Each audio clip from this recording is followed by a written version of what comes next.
O programa Visão Espírita pede licença para entrar no seu lar, levar-lhe uma mensagem de fé, de otimismo e de esperança. Estamos recebendo, para uma conversa fraterna, um médium, trabalhador, dedicado à causa do bem, escritor, companheiro de lide espírita, Júlio Carvalho, do Instituto Espírita do Amor, da cidade de Pratinha. Seja bem-vindo, Júlio. Muito obrigado. É uma honra estar aqui com vocês novamente. Para nós é uma alegria tê-lo aqui, Júlio, até porque o trabalho que você faz de cartas consoladoras, ele se espalha por este nosso país de uma forma grandiosa, bela, porque ele vai ao encontro dos corações ansiosos, aflitos e preocupados com as incertezas das perdas dos seus entes queridos. Nós, espíritas, estamos acostumados à palavra médium, né? Sim. Júlio, você tem um dom especial como médium? Eu diria que eu usaria as palavras de Maria João de Deus no livro Cartas de uma Morta, mãe de Chico Xavier. Ela falava assim para o Chico: não considere sua potência como um dom, e sim uma ferramenta para o trabalho. Na psicografia, né, se destacou desde criança para esse trabalho de consolação, né? Então, a psicografia ela apresentou-se na minha vida assim de uma forma muito intensa, muito presente desde a infância. Esse é o que eu posso considerar, entre aspas, o dom que Deus me ofertou, vamos dizer assim, para minha renovação íntima, auxiliando as pessoas que precisam de uma notícia do além. Primeiro, a mediunidade está reformulando o Júlio para depois socorrer os outros, é isso que você nos diz? Eu creio que é algo que acontece simultaneamente, porque a mediunidade ela é uma provação, na maioria das vezes, e nunca uma missão, poucas vezes uma missão, e esse talvez seja aí o problema. Eu conheci Celso de Almeida Afonso, que era um médium que trabalhou com o Chico, e ele falava assim: Júlio, ele até falou isso numa entrevista, inclusive na Ana Maria Braga, que o Chico tinha a mania de elevar as pessoas. Chico Xavier falava para você é um anjo. Ele falou assim: pior, meu filho, muita gente acreditou nisso. E Emmanuel vem, assim como Kardec, como Leon Denis, mas Emmanuel dá uma pincelada na mediunidade nas suas obras, em que ele compara a mediunidade com padecer, no livro Emmanuel, do próprio livro chama Emmanuel, o primeiro livro através de Chico, e como tantas outras vezes que Emmanuel falava, a mediunidade é um caminho difícil, ou seja, é um caminho de burilação íntima. Então não pense, vós médiuns, que isso é uma tarefa dada para uma missão linda na Terra, muito pelo contrário, é um caminho de dificuldades em que temos a oportunidade de rever débitos de outrora, auxiliando as pessoas. Então acontece simultaneamente, porque eu vou aprendendo o tempo todo com a mediunidade. A mediunidade ela te faz aprender a paciência, a resignação, a resiliência, a humildade. Ela oferece esses quesitos, a gente aprende se quiser ou não. E então, ao mesmo tempo que eu vou trabalhando com as famílias, por exemplo, com as pessoas, porque quando a gente fala assim, o médium psicografa cartas para as mães, não são só mães, né? A maioria dos casos sim, mas ele te ensina tanta coisa, sabe? É um campo tão grande de oportunidades de aprendizado, e se transformar esse campo de aprendizado numa oportunidade para outras pessoas, ou seja, vira um campo de trabalho tão intenso, tão positivo, com tantas possibilidades boas, que a gente tem que ter a cautela de ser uma mediunidade sobre o Evangelho de Jesus, porque se não for, aí as oportunidades se tornam em espinhos. A mediunidade, você acabou de colocar que ela tem um aspecto provacional, né? Mas por detrás da mediunidade existe o médium. Existe aquele que está trabalhando isto. A mediunidade, para o médium, como prova, ou ela leva o médium a momentos difíceis, de solidão, de preocupações, de inseguranças, ou ele consegue, com a influência dos espíritos que estão sobre ele para o trabalho, são só bons espíritos que o influenciam, ou também tem alguns espíritos sofredores, tristes, que interferem nesse ambiente psicológico e emocional do médium? Na maioria dos casos, são espíritos infelizes. Porque, veja bem, é como se falasse que o médico atenderia só sãos, só pessoas saudáveis. De vez ou outra você serve de instrumento para espíritos grandiosos na tarefa do bem, mas em maior parte você vem na tarefa mediúnica para atender a multidão que sofre. Porque o mundo ainda é expiação e prova, estamos nessa fase. Então a dor predomina sobre o mundo. Então o médium ele tem o tempo todo que ter a cautela e a disciplina de se elevar acima do seu padrão vibratório para ele conseguir exercer para o bem. Porque quando o médium começa a reclamar, ele começa a sentir-se influenciado pelos espíritos que precisam de ajuda e se torna mais um na multidão daqueles que necessitam de ajuda, ele se torna um intercâmbio complexo, perturbado, né? O médium, a tarefa mediúnica não é fácil. Você está fazendo um trabalho que hoje em dia mais de 90% das pessoas não acreditam. E é um trabalho público. Ou seja, você tem que dar a cara para bater. Você vai sentar diante de 1000 pessoas, numa reunião de psicografia, por exemplo, para lidar com perseguições, julgamentos. Nem todo mundo sai feliz. Muita gente tem a certeza que seu mente vai escrever.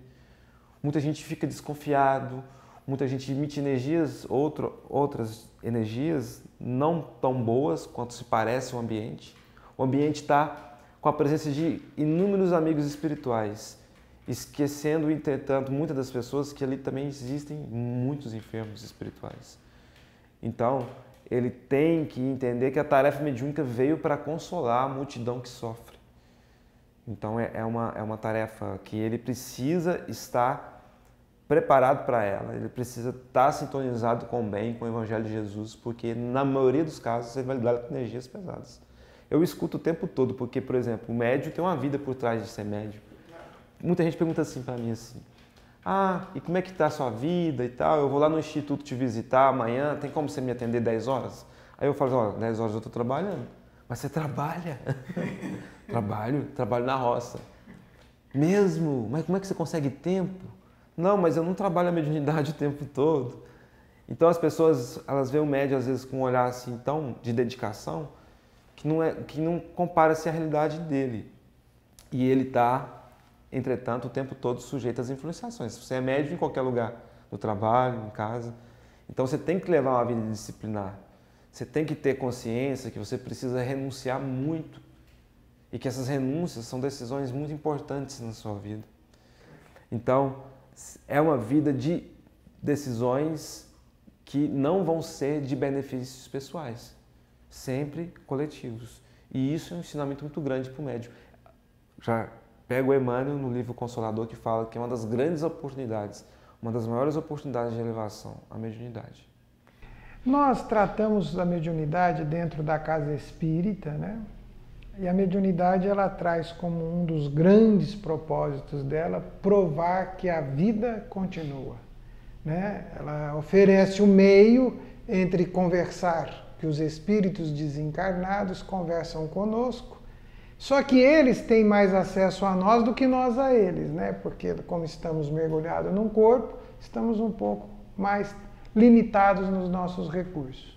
Além desta condição de provar que a vida continua, que lições mais a mediunidade, na sua opinião, traz para todos nós, para a humanidade? O que você acha que ela combate exaustivamente? Porque o nosso telespectador está em casa agora, e ele provavelmente pode estar perguntando o que a mediunidade faz, então, além de provar que a vida continua? Além desse consolo, dessa fraternidade, o que mais que a mediunidade efetivamente desperta no homem, desperta na sua condição de espírito encarnado? A reflexão de que a vida não acaba é a principal oferta da mediunidade. Entretanto, vamos voltar no Chico, porque quando se fala em médium, exemplo a seguir é Jesus, exemplo de médium a seguir, Chico Xavier. Na minha opinião, o grande médium de todos os tempos. Quando o Chico transformou a mediunidade numa bênção, uma fonte inesgotável de bênçãos. Foi talvez o médium que deu exemplos de que ele não era só um carteiro do além, mas a mediunidade transformou ele em uma das criaturas com mais trabalhos ofertados ao próximo. Porque se você pegar a obra do Chico, você vai ter, na verdade, muito além de informações mediúnicas, mas também de informações culturais. Quando você pega Paulo Estevam, tem pesquisador que vai em Paulo Estevam para fazer pesquisas. E quando você está ali, você vê um homem também, um filântropo, que transformou a vida dele num recurso ofertado aos próximos. Nunca cobrou um centavo dos livros que ele vendia. Eu tento sempre pensar assim, o livro não é meu. Eu já tenho 8 livros editados. Eu fiz questão de, vamos no cartório e vamos doar esses direitos autorais. Ou seja, ela fez o Chico ser um exemplo de cidadão a seguir. Porque quando você olha para o médio, você fala assim, nossa, lá ó, vem mais um médio. Hoje em dia a mediunidade popularizou demais. Tem benefícios e muito prejuízos também, como todas as coisas que acontecem. A gente tem hoje em dia muitas fraudes, a gente tem hoje em dia muito estrelismo. O médio não pode se considerar que ele é celebridade, porque ser artista e ser médio é diferente. Poucos dias atrás eu estava chorando mesmo, porque eu estava sendo muito perseguido, eu estava achando aquilo muito ruim, com calúnias e difamações.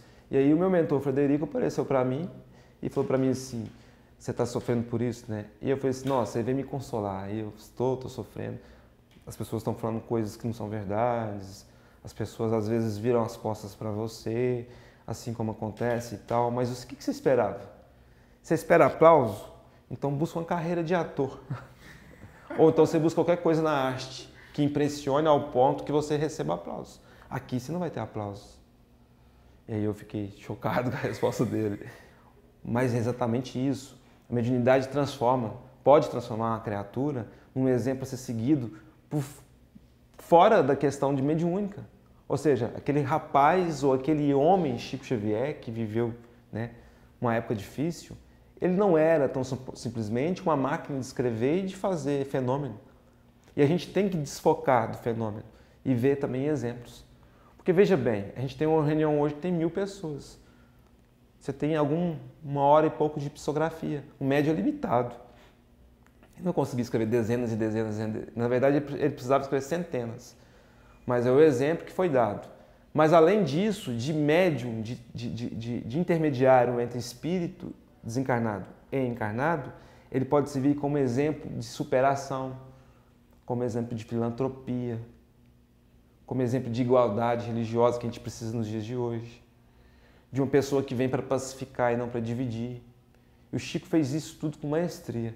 Ou seja, hoje a gente tem Chico Xavier respeitado por todas as religiões, porque ele não era só o médium Chico Xavier, ele foi um homem evangelizado Chico Xavier.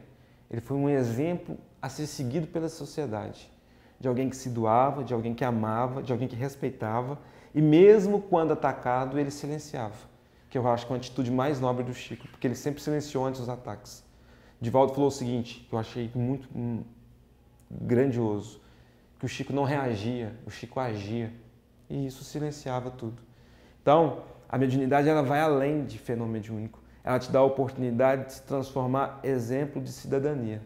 Então, o médium, bem sempre, quando aglomera esse tanto de gente em volta dele, ele pode fazer projetos a partir disso. Ele pode transformar essas mães que procuram uma carta, não só naquela procura ociosa, toda vez, carta, eu quero carta.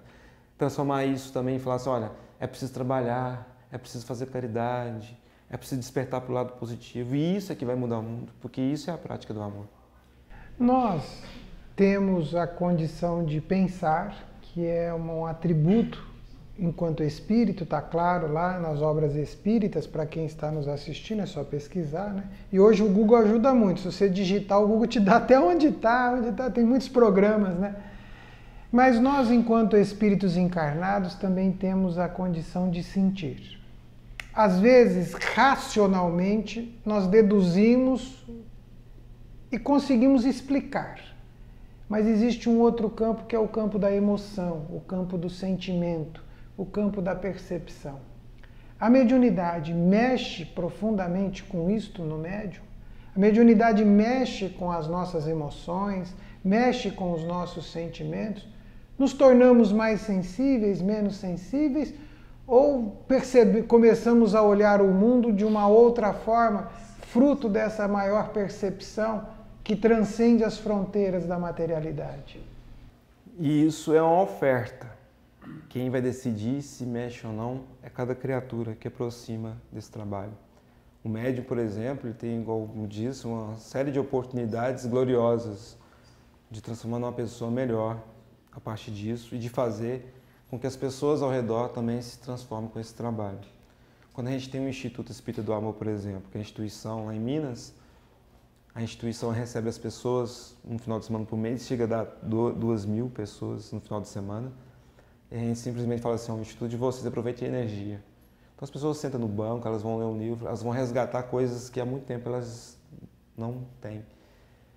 E quando se fala de questão de sentimento, como você disse, porque o sentimento é tudo, por exemplo, uma mãe reconhece o filho, como diz Kardec, na Identidade dos Espíritos, no Livro dos Médiuns, você reconhece o espírito pelo conteúdo dele. Uma mãe reconhece o filho pelo sentimento que ele coloca na carta, não só pelos detalhes, né? Mas existem detalhes e mais detalhes, mas existe o sentimento que ele coloca ali. A forma como ele falava com a mãe continua falando, a forma como ele trata com esse sentimento. E eu acho que a gente, no campo do espiritismo, a gente tem que valorizar muito essa questão do sentimento, que a gente está muito preocupado com o saber. Então vamos colocar informação na cabeça, vamos decorar as perguntas do Livro dos Espíritos. Vamos de 1 a 1019 questões, vamos decorar, onde fala sobre reencarnação, onde fala sobre a emancipação da alma, mas e o sentimento? Você está entendendo? E isso que precisa, porque, por exemplo, quando a pessoa deprimida chega na casa espírita, que quase hoje em dia já não tem mais atendimento fraterno, que não deveria ter acabado, e muitas delas, a pessoa chega lá deprimida e fala assim, não, mas você precisa ter fé. A pessoa, mas eu tenho fé. Muita gente me procura e fala isso. Ah, eu vou na casa espírita e falo para mim ter fé, mas eu tenho fé, eu acho que eu tenho fé. O que é ter fé? Então me mostra o que é ter fé. E aí você fala para a pessoa, não, você precisa ter esse sentimento. A pessoa sentir, ela não precisa saber. Aqui, ó, você está com depressão? Então vem cá então que eu vou te dar um livro do Chico Xavier, psicografado pela Meimei aqui, ó. Você vai ler ele, você vai entender. Não vai adiantar. Você precisa tratar o sentimento das pessoas. Você precisa aproximar. Quando a gente teve a ideia do Instituto, de fundação do Instituto, os espíritos passaram, eles falaram assim, a gente quer que o Instituto seja sentimento, por isso, amor, Instituto Espírita do Amor. Porque as pessoas vão chegar e vão sentir. E a gente vai tratar o sentimento das pessoas. Então, André, chega lá e você tem que ser tratado com amor, com carinho, que aí você vai abrir os campos do sentimento para o posterior vir. Não adianta querermos, tão simplesmente, falar assim, ah, você está com um problema de dor de cabeça, de enxaqueca, então toma tal remédio. Não, você precisa descobrir a causa. Eu acho que só com o sentimento que você chega a essa questão. Porque Jesus fez isso o tempo todo. Né? Jesus, a figura máxima nossa, ele fez isso o tempo todo. Ele fez isso com Maria Madalena. Né? Ele mexeu com o sentimento dela. Ele mexeu com o sentimento de todos ali. Porque ele poderia falar tantas outras coisas, ele poderia falar sobre filosofias, ele simplesmente mexeu com o sentimento a fazer as pessoas, por exemplo, quem não tiver pecado que atire a primeira pedra. Isso é mexer com o sentimento. Naquela época era mexer com o sentimento. As pessoas olharam para dentro de si, não só para fora. Então não adianta a gente saber qual é a colônia que está por cima de Ribeirão Preto, qual é o nome da colônia, qual é o nome do seu mentor, o que você foi na outra vida, que o espírito tem uma mania de querer saber quem foi na outra vida passada. E dá só rei e rainha. Rapaz, tem muito. Eu quero saber onde está quem limpava o castelo. E aí você tem que entender que é preciso mexer com o sentimento. É trabalhar o sentimento das pessoas e os nossos. Então é importante a gente verificar que essa é uma necessidade urgente no espiritismo. A gente está sabendo demais e sentindo de pouco. Por falar em sentir de pouco, nós espíritas trouxemos, né, uma frase muito forte através de Humberto de Campos, como quando dizemos, né, Brasil, coração do mundo, pátria do Evangelho. O que nós podemos oferecer como pátria do Evangelho, o que nós espíritas podemos falar a esses brasileiros, a essa nação, a esse povo que, cá para nós, estamos passando uns perrenguezinhos aí diferentes. Sabe que eu acho que o Espiritismo e os espíritas têm muito a oferecer para a sociedade. Nós, às vezes, ficamos muito preocupados em assuntos sem utilidade ou por perseguições. Por exemplo, queremos combater o mal. A gente acha, por exemplo, que um palestrante ou um médico está fazendo mal, a gente quer combater o mal com o mal. E a gente tem que divulgar o bem, que o mal vai sendo, né, vai se esvaziando. E o Espiritismo, ele tem uma coisa tão bonita nele, que, por exemplo, assim, quem é que trata os obsessores, que para outras religiões seriam os demônios ou espíritos malignos, com amor, senão o Espiritismo?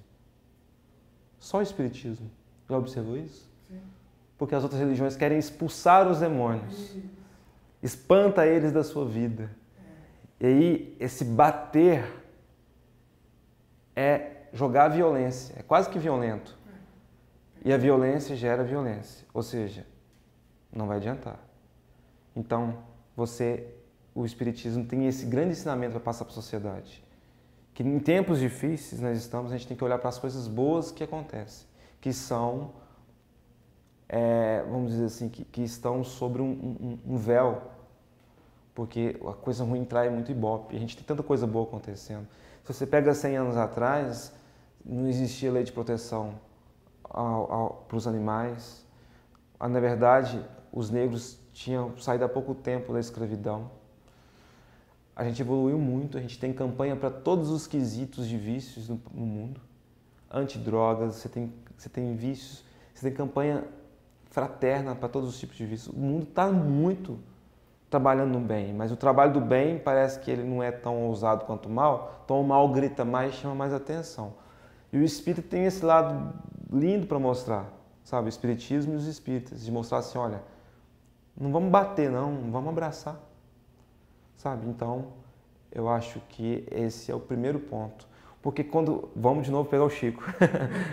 E quando você pega o filme, eu acho que o diretor do filme, Chico Xavier, trabalhou muito bem nessa cena, sem querer, acho que os espíritos mentalizaram ali, porque ele não é espírita. Quando a irmã do Chico está obsidiada no filme, ninguém chega perto dela. Tiveram que amarrar ela, porque ela estava agressiva. E todo mundo ali, o padre querendo expulsar o demônio, as pessoas querendo expulsar e tal. E o Chico chega e fala assim, para o espírito que está incorporado na irmã, fala assim, perdoa ela. Perdoa ela. Ela tem família, tem gente que ama ela. Mais ou menos nesse sentido. E a mulher foi ficando calma. Ou seja, o espírito foi ficando calmo porque alguém chegou, né? Então, o espírita tem muito a mostrar nesse sentido. Nós precisamos amar uns aos outros. Temos exemplos grandiosos, temos Ivone Amaral, temos Chico, temos Bezerra, temos Eurípides. Exemplos assim de superação, de perseguição, que foram perseguidos e ainda sobreviveram. Bezerra desencarnou na pobreza. Então, exemplos grandiosos de doação que a gente está deixando de seguir eles, sabe? E batendo também. O espírito está batendo muito. Está dando muita opinião, às vezes, que não precisa. Eu conheci uma mãe, por exemplo, que ela nunca recebeu carta através de mim. Mas ela falou para mim assim, o filho dela morreu numa tragédia popular, que chocou o país. E ela falou assim que nas 2 primeiras semanas, que ela estava muito em choque, ela resolveu ficar longe de rede social. Mas aí depois de 2 semanas ela entrou nas redes sociais. E aí ela viu a opinião espírita sobre a morte do filho dela e ela ficou chocada com o espiritismo, com raiva do espiritismo. Porque ela leu lá o seguinte, eles mereciam. Não nessa frase tão chocante, tão violenta, mas ela entendeu por esse assunto e eu acho que não era o momento de opinar. Porque era uma dor dela, ela tinha outra convicção e você não pediu permissão para mexer isso com ela. Então, ela falou assim, olha, eu fiquei muito revoltada e tal. E só foi descobrir o espiritismo através de uma senhora que chamou ela, vamos fazer sopa. Olha para você ver o lado bonitinho ali. Porque às vezes pensa assim, vamos fechar as casas de sopa, porque hoje em dia ninguém precisa mais. Os trabalhadores tudo estão precisando mexer um caldeirão de sopa. Precisa. Tudo está precisando. Ou seja, a necessidade do outro é a necessidade nossa. Ah, mas tem quem dá. Tem um monte de gente para dar sopa, mas muito mais é a necessidade de quem faz do que quem recebe. Porque ele está trabalhando, ele está fazendo alguma coisa. Então, o Espiritismo tem um lado, assim, é a religião no Brasil que mais assiste os carentes. Eu não tenho nenhuma dúvida disso. Em proporcional, a gente é um número menor, claro, de religião. 3% parece que o IBGE fala. Mas, se pegar esses 3%, todo lugar que você chega tem uma casa de sopa, tem uma casa do pão, doa pomada vovô Pedro, atendimento gratuito em instituições, né? Então o espírita trabalha muito nessa questão, mas ele esquece de oferecer isso no dia a dia, né? Então eu acho que nós espíritas estamos precisando, você citou Humberto Campos, nada melhor que Humberto Campos, irmão X, nas suas obras ele mata a pau, ele fala muita coisa para nós espíritas. E eu acho que o espírita precisa passar isso, porque se somos a terceira revelação, e se nós estamos com essa responsabilidade de amar e instruir, né, porque esse é o mandamento, amai-vos e instruí-vos. E se Jesus ainda fala, reconhecerás os meus discípulos por muito se amarem, e a gente não está amando, a gente está perseguindo, debatendo, discutindo contra o outro, a gente está no caminho errado. Isso é lógico. Então, quando você pega lá, o Espiritismo ensina a tratar o próprio perseguidor como alguém que deve reatar os laços, que acontece em muitas reuniões de obsessão, já é um recado para a gente social. Então, sai lá fora e apazigua, né? Então, a gente só não tem apaziguado. Então, imagina quanto será melhor o mundo quando a gente começar a mudar esse mundo dentro da gente e começar a refletir esses exemplos tão sublimes que o Espiritismo dá, que eu acho que hoje em dia está muito em falta, porque Jesus virou uma criatura que é muito saudada, que é muito seguida, né? Temos muitos cristãos pelo mundo, mas a gente está aí, quando a gente fala assim, a gente tem que pegar o inimigo e bater nele, mas o próprio Mestre, que nós dizemos seguir, fala para amar até aqueles que nos odeiam. Nos persegue. Bom, como vocês puderam observar, o Visão Espírita voou. Nós estamos chegando ao término desse Visão Espírita. Agradecemos ao Júlio pelo carinho, pela atenção de conversar conosco. Júlio, vou te pedir assim, num resuminho muito rápido de 2 palavras, 3 palavras, para você encerrar o nosso Visão Espírita de hoje, para o nosso telespectador. Olha, o que a gente tem a dizer para as pessoas é sobre essa questão da esperança. A gente tem visto o mundo sem esperança. E a esperança, ela não pode faltar em nossos corações. E a gente tem perdido tantas esperanças. E a gente levar para as pessoas que existe uma saída para o mundo, mas a saída é aquilo que Jesus pediu há muito tempo, que é o amor. Nós temos procurado tantas teorias novas, enquanto a gente está ignorando a principal teoria da nossa vida, a principal recomendação, que é amai-vos uns aos outros. Então a gente tem que pensar muito nessa frase que Jesus disse, porque a gente não tem pensado nessa frase. E é ela que está a solução de todos os problemas da humanidade. É indiscutível. Coloque amor em primeiro plano, que tudo se resolve. Você silencia, você vai aprender a se esperar, você vai saber se comportar diante de qualquer dificuldade com mais amor. Então, em tempos difíceis, em que nós estamos fixados em dificuldades, a gente precisa urgentemente pensar em amor, que é a recomendação sublime do Mestre, que nós tanto amamos e dizemos seguir. Obrigado, Júlio. Obrigado você que nos acompanhou até agora. Muito amor no seu lar. Até o próximo Visão Espírita.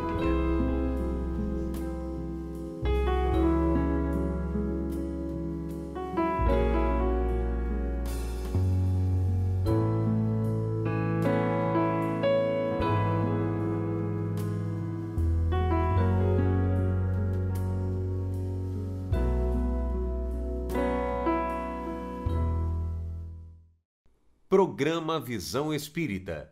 Apoio. Livraria Espírita Guilom Ribeiro. Há 50 anos divulgando o livro e a doutrina espírita.